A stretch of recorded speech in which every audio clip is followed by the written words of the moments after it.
Hi guys, my name is Amy Ray and I created the Mama Aroha breastfeeding talk cards. I'm going to run you through the principle set card by card so that you can understand how to use them effectively and how to share the information written within each card. But I will pick out the main points, the key messages and what the purpose of each card is. Now with these talk cards, they are as effective as the person using them.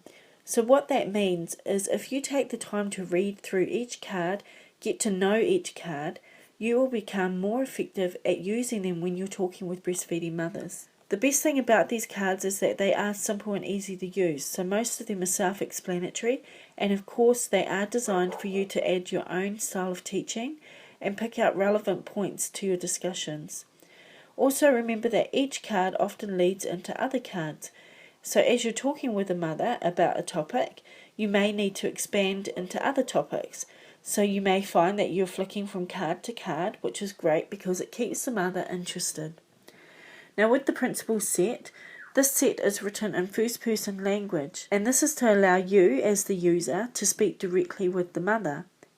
The cards are designed to be used while sitting and talking about breastfeeding, so the mother is able to participate in the discussion. It is not ideal to leave the cards with the mother to read through them on your own, but rather for you to use and provide extra explanations if needed. The cover is a beautiful painting of Ranginui, the Sky Father, and Papatūānuku, Mother Earth.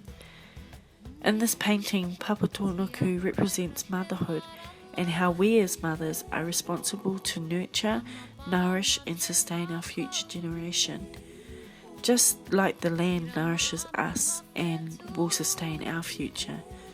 Ranginui is included in this painting to emphasise the important role that men have in breastfeeding, and they too are a part of the experience and journey, so let us not forget that.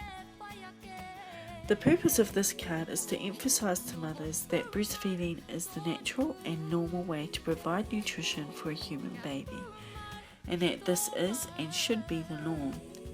Rather than using language that suggests breastfeeding is a bonus or an advantage, we should instead use language that suggests it is the normal and anything else is considered abnormal. By making these simple adjustments in the use of our language, we can help shift mothers' perceptions and attitudes. So for example, when we say a breastfed baby is healthier, we should instead be saying a baby who is not breastfed is more likely to suffer from illness and disease. It is also important to emphasise to mothers that the protection and effects of breastfeeding are determined by the duration of breastfeeding and whether it is exclusive. So there's a definition of exclusive breastfeeding on this card. I would also suggest that you take some time to read some of the studies on the reference list so you can understand why these things happen, how they happen, so that you can share this background knowledge with a mother. We know when a mother knows why, it is so much more powerful. Why breastfeeding is important for mum? I think we often focus on why breastfeeding is important for baby, but there are actually lots of reasons why breastfeeding is important for the mother, the family and the environment. Often these things go unacknowledged. So again, I would take some time to read the studies in the reference list so that you can understand why and how breastfeeding can have these effects on the mother. It's so much more powerful if you can explain to the mother why breastfeeding can help with better quality sleeps, or how does breastfeeding help the mother have a slower return of periods or feel less stress and better moods. The purpose of this card is to provide mothers with information about formula feeding so she is aware of the health risks to enable her to make an informed choice when she is considering what and how she would like to feed her baby. There is a disclaimer that we wrote at the bottom of the card just to clarify that the information on this card is not intended to cause distress or guilt towards parents who may have already chosen to use formula. However, it is actually our responsibility as health professionals to provide women with this information. They need to be fully aware of the differences between breast milk and formula, and that there are serious health risks to using artificial formula. At the same time, it is important to emphasise with the mum that despite getting the right support and information, there are many reasons why mothers don't or can't breastfeed and may need to use formula. If this is the case, then it is actually important to encourage her to continue to maintain some breastfeeding if possible. And the other big message of this talk card is to emphasise to mums to seek help early and get the support that they need, so that they may actually be able to avoid needing to use the formula. On the other side of the formula card is listed all the health risks associated with artificial formula. These are straight to the point facts, so that mothers can see that there are many risks and effects when using artificial formula, as we often don't make the connection to these things. We also decided to share the information about how just one bottle of formula can have such a huge effect on baby's gut. This card is for those mothers who may be lacking in confidence. Perhaps they're doubting their ability to breastfeed their baby, or they haven't quite realised that they are capable of producing such an amazing substance. This card is to remind mothers to trust their body and their baby. It is also a place where you can educate mothers about what the recommendations are around breastfeeding and what it means to exclusively breastfeed your baby. The anatomy of the breast is a great card to refer to when talking about other topics in the talk cards. It gives the mother an insight into what it all looks like inside her breast and how it all works, so that she can understand what's happening and make all the connections. The image of the enlarged alveolus is a great image for explaining the prolactin receptor theory. So what this means is that when milk is removed frequently in the early weeks, it actually stimulates more prolactin receptor sites to form. This means that prolactin hormone can then bind to the alveolus, which then results in more milk production capability. This is a really important concept to teach mothers, so that they understand the importance of stimulating their breast in the early days and making sure that feeding is going well and that baby is draining and stimulating the breast effectively. On the outer edges of the card, it is filled with different shapes and sizes that breasts can come in, and this is to remind mothers that breasts come in all sorts of shapes and sizes, so not to compare, and that we are all unique, and not to feel inadequate or worried, but that they can do this and that their body is capable of lactating. In New Zealand, the word whānau means much more than just family. It also means all the people you consider to be your support network. So this card gives practical ideas on how the whānau can support a breastfeeding mother. It can sometimes be a common practice to take baby away from mum so that she can have a rest. But often these good intentions can actually have a detrimental effect on the breastfeeding relationship. So instead, the focus of this card is to encourage whānau and friends to help in other ways, so that mum can have the energy and time to focus on the breastfeeding and to enjoy her new baby. Just so you know, prepare the kai means to help prepare the food so mum gets fed. Give encouragement and awhi means to lift her up and give her comfort and support instead of questioning her ability or choice to breastfeed. Showing lots of aroha means to show love. Often mothers get to bond with their babies when they breastfeed. So what about the father? Well, fathers can also bond with their babies just as much without having to take the feeding away from the mother. So this card gives Dad some practical ideas and ways he can bond and take part in the parenting in a way that supports mum to continue to breastfeed. So I think it is important for fathers to feel like they have a role to play and they need to be acknowledged and involved more. This card is great for educating mothers about the importance of colostrum in those early days, and to help them understand that the colostrum will only come in small amounts, but it is extremely valuable for baby's immune system. The card also outlines the different time frames, so when to expect the milk to come in and things like that. It also shows the appearance of the milk and states what the main purpose is. So for example, mature milk is specifically designed for optimal brain development. The purpose of this card is to give the mother a general overview of all the different components that make up breast milk. It could be a little overwhelming though if you try to go into every detail, so rather try to use it as an illustration to show that basically breast milk has it all covered. It's a complete package of antibodies, minerals, vitamins, fats, proteins, carbs, and the main thing is that each component comes in the right proportion and is easily absorbed by the baby's gut. So under the heading of this card, it states some interventions are beyond your control, but understanding the effects can help you actively manage breastfeeding. So this makes it clear that the purpose of this card is not to make mothers feel hopeless if they've ended up with interventions during labour and birth, but instead help the mother to be aware of what the effects are so she can have a good understanding and then be proactive around managing the issues. So the biggest message to emphasise here is that lots of skin to skin can help get things back on track.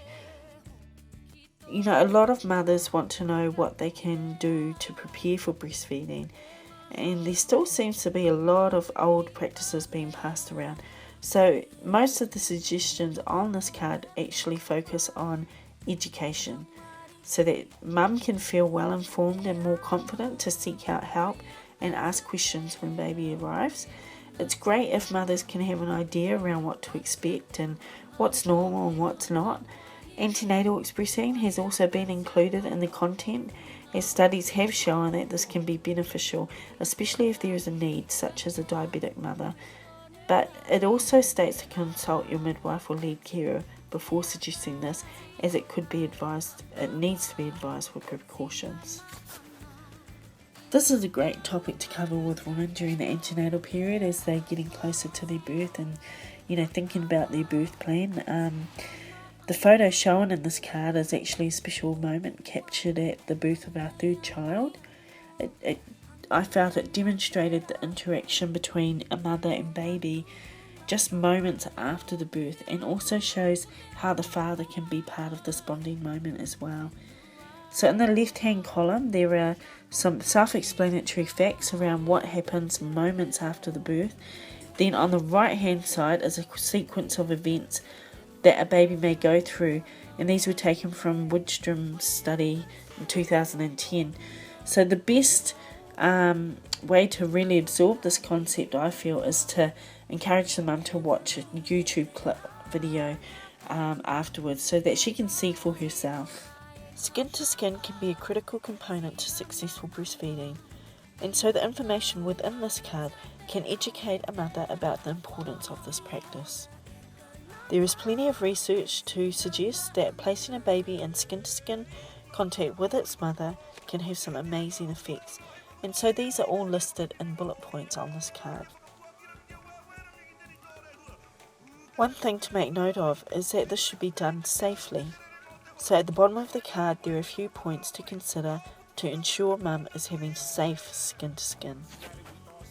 The first week. Well, we all know that this can be one of the most challenging times, and getting through the first week can be tough. So the purpose of this card is to prepare mums to know what to expect and to give some practical advice so she is aware of the realities and what she could do to help get through them. You'll see in the card that it's broken up into the most key moments in that first week. So first of all, we've got the first 24 hours, what to expect in those first 24 hours. And then we've got the second night. Now many people know about the second night and that baby may want to feed lots. And then you've got the third day, and to expect that there'll be lots of hormonal changes, possibly a bit of baby blues, possibly the milk's coming in. And so it just outlines what are the key things that could be happening in this first week. The picture that was chosen for this card, to me, represents the realities of the first week. So this mother hasn't had time to do her hair or put on makeup, and to me it was a nice representation of what that first week is really like. It's important that mothers understand that it can be hard, especially in those early days, but it doesn't or it won't be like that forever. The fern frond shown in the background, which is a plant in New Zealand, represents new life. So this was chosen to remind us that the new start for mum and baby has begun. It's important for mothers to realise what is normal and what is not, so that they can seek help early. And so at the bottom of the page, it's very clear that if you're not sure about breastfeeding, get help as soon as possible. And that's definitely one of the key messages here. This breastfeeding chart can be used as a reference when the mother is asking what she should be expecting in terms of inputs and outputs in those early days. So it gives approximate amounts of how much milk baby will be having per feed, with comparison of the tummy sizes as the baby's needs increase. It then also illustrates how many wet nappies and on what days, and it also gives stool colours and the frequencies. So this is a practical guide to give the mother and the health worker an idea of where normal should be. But please remember that this is a guide only, so every baby is different, and I would not encourage you to focus on the amounts, as we all know that a breastfeeding mother doesn't know how much exactly her baby is getting per feed unless she's going to express, and that is not necessary. This is a great card to use when you're trying to explain what a letdown is. It gives a mother a visual idea of what is happening inside her body when she's having a letdown. So in the top right hand corner, there is a simple explanation of how the process works, and at the same time you can point to the diagrams on the photo on the left hand side. There is also a list of facts and bullet points underneath this explanation that are relevant to a letdown. So for example, how long they last and how often they occur. So as you can see on this side of the card is showing some practical ideas of ways to help a letdown. In the bottom right hand corner though, you will see that there is a list of things that should be avoided if possible, as these things can inhibit or affect the letdown.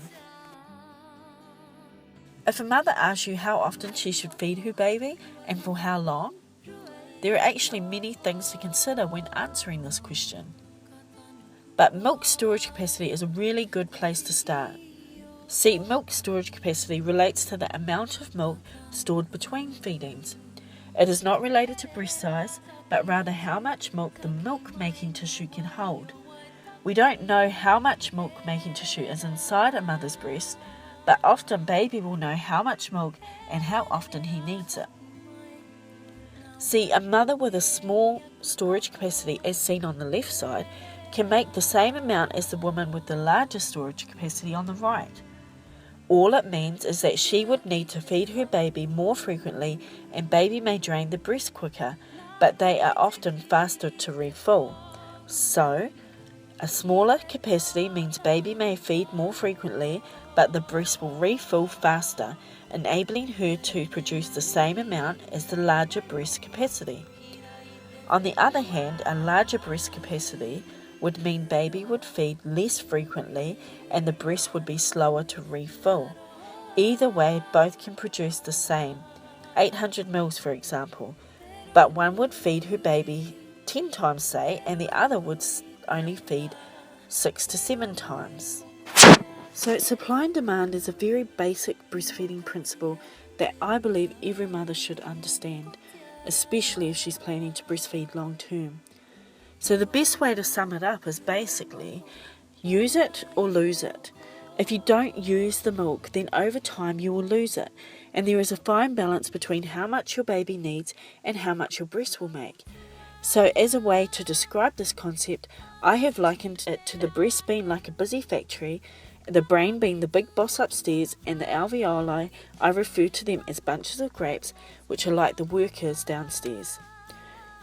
When baby feeds at the breast, your brain tells the alveoli to make more milk as supply is getting low. When the breast gets too full, the workers send a message upstairs to the boss to let him know that the stock is too full. The boss will then send a message down to the workers to slow down production as there is too much to deal with.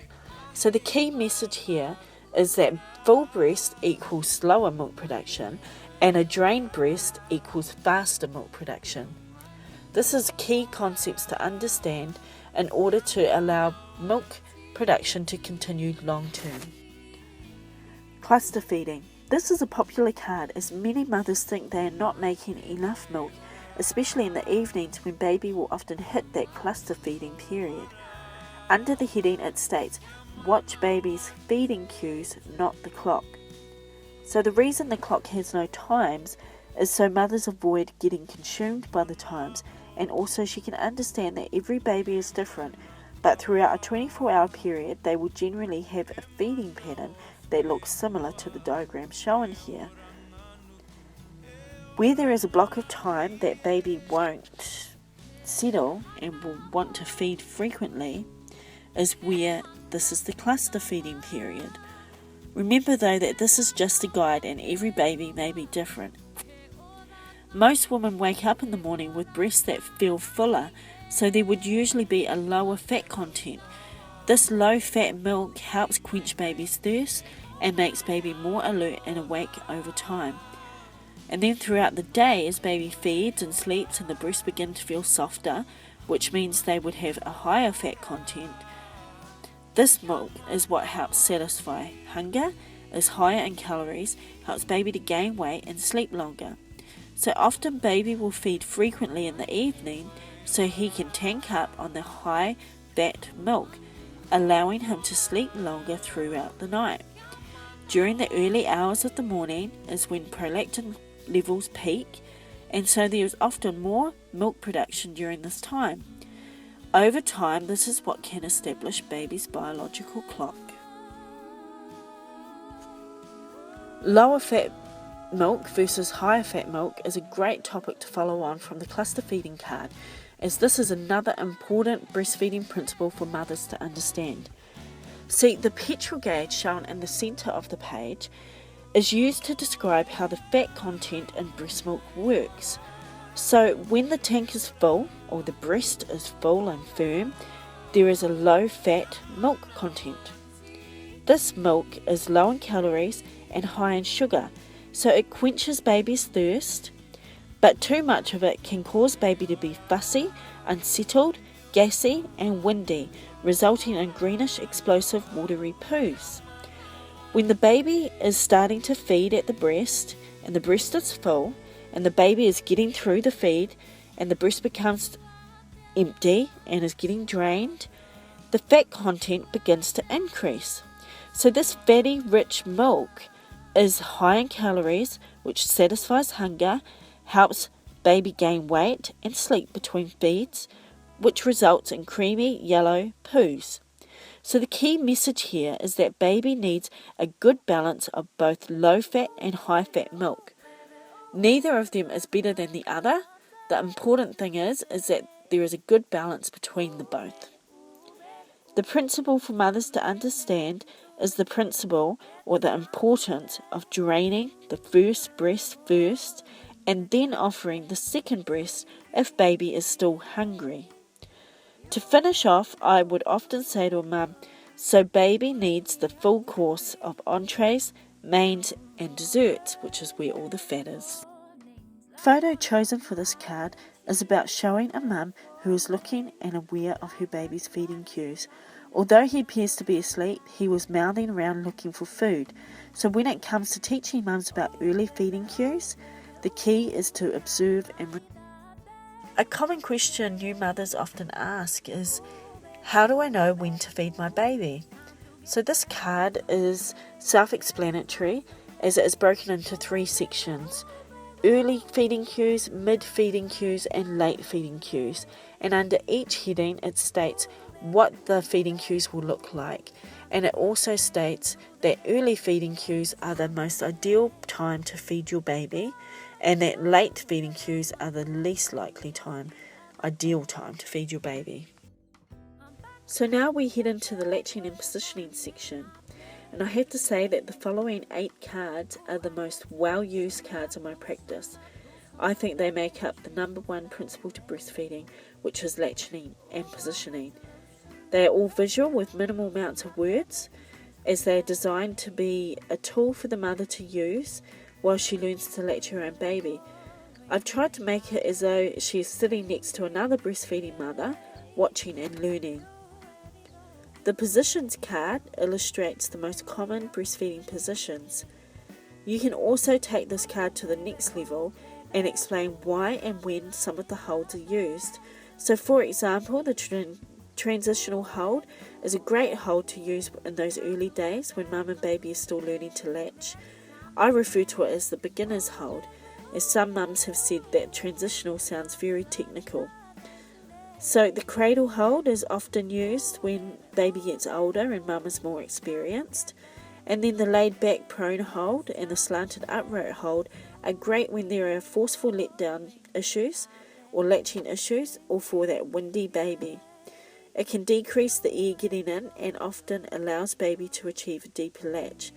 So this is great also for a baby who is tongue-tied, as it encourages baby to extend his tongue and keep it down. It is often difficult for mothers to know whether their baby is in a good position or not, so I like to keep it nice and simple by teaching them the principle of angles.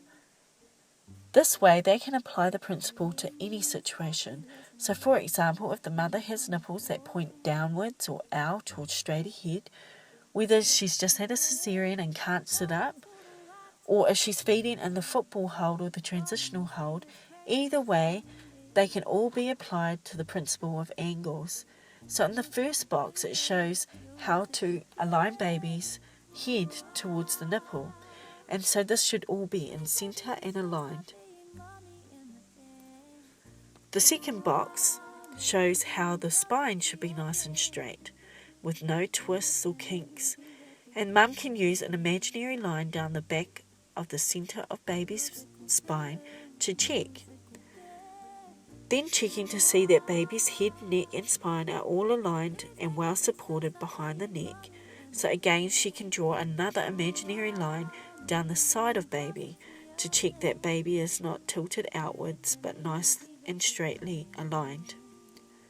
Lastly, understanding the extension of the head, which results in baby's chin getting buried into the breast. This card just illustrates how good positioning can lead to a good latch, to lead us into the next section of latching topics. Again, breastfeeding is supposed to be simple and easy, so the less words you can use when teaching a mother to latch, the better. This card shows the mother step by step how to latch baby by using photos taken from her perspective. The instructions or description of what to do is then clearly written under each photo. This is similar to the transitional hold, but the photos are taken from a side view so the mother can clearly see the placement of the nipple and the chin. But again, it's very self-explanatory, and if you follow the instructions, it should be simple to use. So again, this is another card that shows step by step how to achieve a laid back latch. The pictures do all the talking for you though, so there's only a brief explanation seen at the bottom. This card is a good way for the mother to compare for herself what a good latch looks like versus a poor latch. Then she can look at ways she can improve her own latch and things that she needs to be mindful of or look for in terms of it being a poor latch. Mothers often ask, how will I know if he's getting enough? So this card is called What's a Good Feed? Milk transfer, for starters, is everything. We can have a baby that looks like he's perfectly latched, but there is no swallowing, which means there is no milk transferring into baby's tummy. So a mother who can confidently identify what a swallow sounds like and what good milk transfer sounds like is most likely going to feel reassured that baby is getting enough. The other points are obvious. Good weight gains, baby is settled and satisfied after feeds, and the outputs. Now remember, the great thing is that you can flick to other topics to expand on this information. So for example, you may want to refer to the breastfeeding chart so that she can see what good outputs are. It is not intended that this card is used to diagnose women with postnatal depression or psychosis, but rather as a guide to understand the differences for women and for them to be aware of the symptoms so they can seek help early. So if you are working with a mother who identifies that she is experiencing any of these symptoms, it is important that she is referred to the appropriate services available in your area. So again, this is another practical card about coping strategies. So this gives the mother some visual ideas of things she could try if she's struggling to settle her baby. As you can see, each photo is labelled with a simple description of what it is that she needs to do. Sleep cycles. So this card is used to demonstrate the sleep cycle of a baby, so the mother can understand the stages of her baby's sleep cycle and why babies wake more frequently during the night than an adult would. It also shows that it takes approximately 20 minutes for a baby to fall into the deep quiet sleep, so sometimes waiting till they are in this phase before they are moved can make it possible to move them without waking. So this is a tricky topic to teach mothers, as every family is different and we all have different parenting styles. In the centre of the card you'll see that there's a blue line, and this represents a scale with two types of parenting styles on each end of the spectrum. So on the left hand we have attachment parenting, and on the right hand we have controlled parenting. Every mother will see herself at different ends of the scale, and this can also vary from day to day. It is really up to where she feels she fits.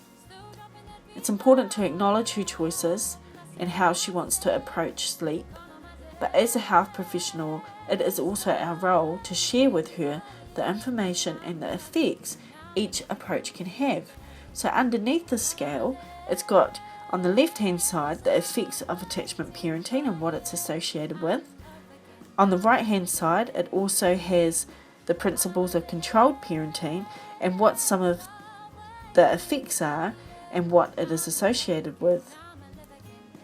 It is also important to teach mothers to have realistic expectations regarding sleep and to understand what is normal and what is not normal. So it's got a little chart in there about how much sleep is enough. It's a rough estimate, and again, every baby is different.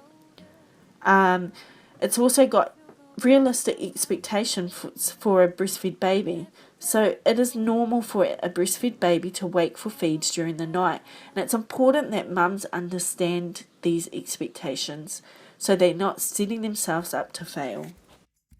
Hand expressing. So hand expressing is a great skill to teach new mothers. Just like the latching card, the pictures do tend to do all the talking for this topic. So the mother is able to use the pictures to eye up where to place her hands and what it should look like, and the description underneath helps her to understand what to do. So milk storage. Now whenever you are talking about expressing, you should also address the topic of milk storage and provide information about how to store breast milk correctly and how to use it. So the timeframes outlined on this card are based on the New Zealand Ministry of Health guidelines, so they may need to be adapted to suit your local recommendations if you're from another country. So this card is a new topic and it's been added to the new edition. And of course it's not intended to send the message to mothers that it's okay to drink alcohol and still breastfeed, but the key message is that if you are going to drink alcohol, make sure you do it as safely as possible so that you can continue to breastfeed safely. So this card can be used to educate mothers about how alcohol enters the breast milk, also things that they should consider if they are going to drink, and what the effects can be on the mother, the breastfeeding and the baby. So the key message on this card is that it is safest to avoid drinking alcohol, but if you're going to do it safely. And also the other key message is that pumping and dumping the milk does not necessarily reduce the alcohol in it, only time will. So this card is a continuation from the last card, as it focuses on some practical things mums can do if they're going to choose to drink alcohol. As a general rule, on this card it takes 2 hours for one standard alcoholic drink to be cleared, and this is then backed up with other factors to consider and also a definition of what a standard drink is. Now this card, it features one of New Zealand's favourite music artists, Macy Rika, with her gorgeous baby, Makio. Now she's a beautiful role model to many of our young Māori mums and supports the kaupapa of breastfeeding safe sleep and being smoke free. So it is an absolute honour to have her part of these cards, and I wanted to share a message that was inspiring and positive rather than negative. And that way, for those mothers who are currently smoking, they can have something to aspire to. So this card continues on from the last topic, and it gives mothers some practical ideas on what they can do to reduce the risk to baby. So for example, we have there written quitting or cutting down, trying nicotine replacement therapy to keep breastfeeding. And so this is one of the key messages to this card, is that the effects of breastfeeding actually far outweigh the effects of nicotine in the breast milk. So there is no need to stop breastfeeding. Now this is really important, as some mothers may feel that because they can't quit smoking, they need to quit breastfeeding. But it's better that they continue to breastfeed. At the bottom of the card, it also shows that smoking can increase the risk of SUDI and other illnesses, but breastfeeding can counteract those effects by decreasing the risk of SUDI and the other illnesses.